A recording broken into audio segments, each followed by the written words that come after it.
Chapter 46। इस अध्याय में श्यामा की काशी, प्रयाग और गया की यात्रा का वर्णन है तथा बताया गया है कि किस प्रकार बाबा चित्र के रूप में उनसे पहले ही वहां पहुंच गए थे। इसमें बाबा को 2 बकरों के पूर्वजन्म की स्मृतियां भी सुनाई पड़ीं। हे साईं, आपके चरण धन्य हैं, आपकी स्मृति धन्य है तथा आपके दर्शन भी धन्य हैं, जो हमें कर्म के बंधन से मुक्त कर देते हैं।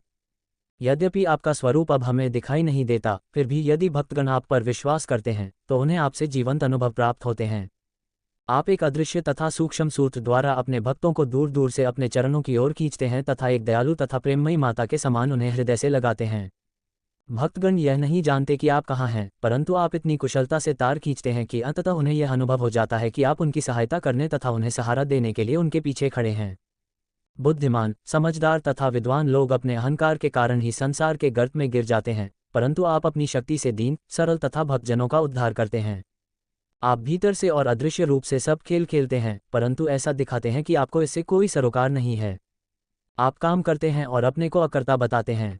आपके जीवन को कोई नहीं जानता। इसलिए हमारे लिए सबसे अच्छा उपाय यही है कि हम अपने शरीर, वाणी और मन को आपके चरणों में समर्पित कर दें और अपने पापों का नाश करने के लिए सदैव आपका नाम जपते रहें। आप भक्तों की इच्छाएं पूरी करते हैं और जो निष्काम हैं उन्हें आप परम आनंद देते हैं। आपका मधुर नाम जपना भक्तों के लिए सबसे सरल साधन है। इस साधन से हमारे पाप, राजस और तामस गुण नष्ट हो जाएंगे, सत्वगुण और धर्म की प्रधानता होगी और साथ ही विवेक, वैराग्य और ज्ञान की प्राप्ति होगी। तब हम अपने स्वरूप और गुरु, जो एक ही हैं, में स्थित हो जाएंगे। इसे ही गुरु के प्रति पूर्ण समर्पण कहते हैं। इसका एकमात्र निश्चित लक्षण यह है कि हमारा मन शांत और शांत हो जाता है।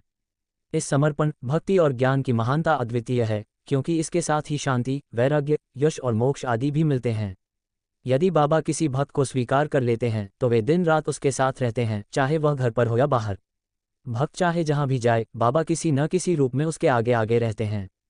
निम्नलिखित कथा इसका उदाहरण है। काका साहेब दीक्षित को साईं बाबा से परिचय होने के कुछ समय पश्चात उन्होंने अपने ज्येष्ठ पुत्र बाबू का उपनयन संस्कार नागपुर में करने का निश्चय किया। लगभग उसी समय नाना साहेब चांदोरकर ने अपने ज्येष्ठ पुत्र का विवाह समारोह ग्वालियर में करने का निश्चय किया। दीक्षित और चांदोरकर दोनों ही शिरडी आए और प्रेमपूर्वक बाबा को इन समारोहों में आमंत्रित किया। बाबा ने उनसे कहा कि वे उनके प्रतिनिधि के रूप में श्यामा को ले जाएं। जब उनसे स्वयं आने के लिए दबाव डाला गया तो बाबा ने उनसे कहा कि वे श्यामा को अपने साथ ले जाएं और बनारस तथा प्रयाग निकल जाने के पश्चात वे श्यामा से पहले पहुंच जाएंगे। अब इन शब्दों पर ध्यान दीजिए, क्योंकि ये बाबा की सर्वव्यापकता को दर्शाते हैं। बाबा की अनुमति प्राप्त कर श्यामा ने इन समारोहों और अनुष्ठानों के लिए नागपुर और ग्वालियर जाने तथा तत्पश्चात काशी, प्रयाग और गया जाने का निश्चय किया। अप्पा कोते ने भी उनके साथ जाने का मन बना लिया। वे दोनों पहले उपनयन संस्कार के लिए नागपुर गए। काका साहेब दीक्षित ने श्यामा को उनके खर्च के लिए 200 रुपये दिए। तत्पश्चात वे विवाह समारोह के लिए ग्वालियर गए। वहां नाना साहेब चांदोरकर ने श्यामा को 100 रुपये दिए तथा उनके व्याहिक संबंधी श्री जठे ने भी 100 रुपये दिए। इसके बाद श्यामा काशी गए। तत्पश्चात अयोध्या आए, जहां काशी, वाराणसी या बनारस में जठे के सुंदर लक्ष्मी नारायण मंदिर में तथा अयोध्या में जठे के प्रबंधक द्वारा राम मंदिर में उनका अच्छा स्वागत हुआ।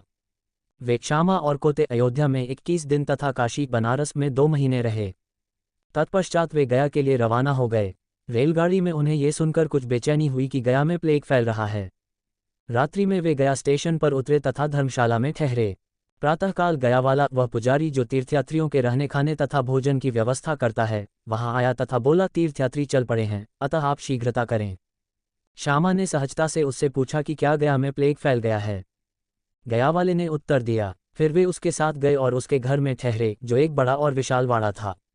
श्यामा को जो आवास उपलब्ध कराया गया था उससे वे प्रसन्न हुए, परंतु उन्हें सबसे अधिक प्रसन्नता भवन के मध्य और सामने वाले भाग में लगी बाबा की बड़ी सुंदर तस्वीर देखकर हुई। ये तस्वीर देखकर श्यामा भाव विभोर हो गए। उन्हें बाबा के शब्द याद आ गए कि काशी और प्रयाग निकल जाने के बाद वे श्यामा से पहले पहुंच जाएंगे, और वे फूट फूट कर रोने लगे। उनके रोंगटे खड़े हो गए, गला रुंध गया और वे रोने लगे। गया वाले ने सोचा कि वह प्लेग फैलने के भय से रो रहा है, परंतु श्यामा ने उससे पूछा।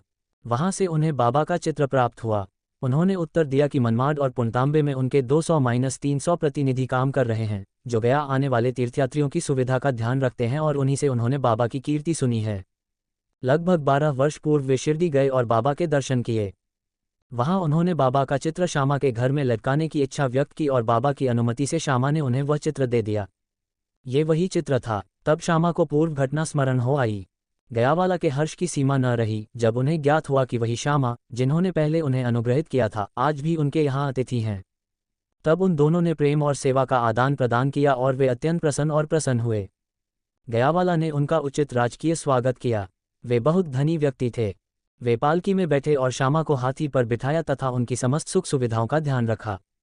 इस कथा का सार यह है कि बाबा के शब्द सत्य निकले और भक्तों के प्रति उनका प्रेम असीम था। परंतु इस बात को छोड़ दें, वे सभी प्राणियों से समान प्रेम करते थे, क्योंकि उन्हें ऐसा अनुभव होता था कि वे सभी प्राणियों में एक हैं। निम्नलिखित कथा इसका स्पष्ट उदाहरण है। एक बार बाबा लैंडी से लौट रहे थे जब उन्होंने बकरियों का एक झुंड देखा। उनमें से दो ने उनका ध्यान आकर्षित किया। वे उनके पास गए, उन्हें दुलारा तथा 32 रुपये में उन्हें खरीद लिया। बाबा के इस आचरण पर भक्तों को आश्चर्य हुआ। उन्होंने सोचा कि बाबा इस सौदे में ठगे गए हैं, क्योंकि बकरियों का मूल्य 2 रुपये या अधिक से अधिक 3 या 4 रुपये प्रति बकरा मिल सकता था, अर्थात दोनों बकरियों का मूल्य 8 रुपये था।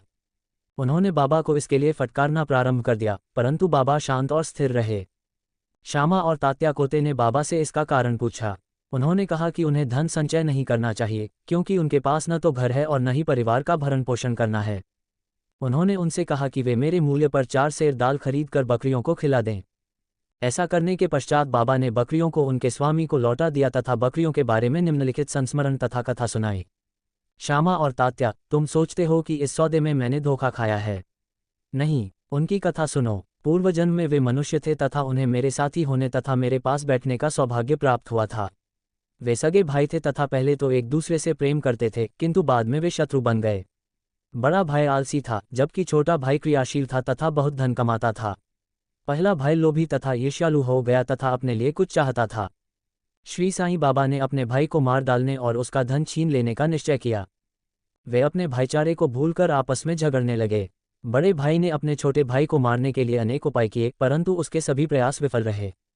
इस प्रकार वे प्राणघातक शत्रु बन गए और अंत में एक अवसर पर बड़े भाई ने छोटे भाई के सिर पर एक बड़ी लाठी से घातक प्रहार किया, जबकि छोटे भाई ने छोटे भाई पर कुल्हाड़ी से प्रहार किया, जिसके परिणामस्वरूप दोनों वहीं मर गए।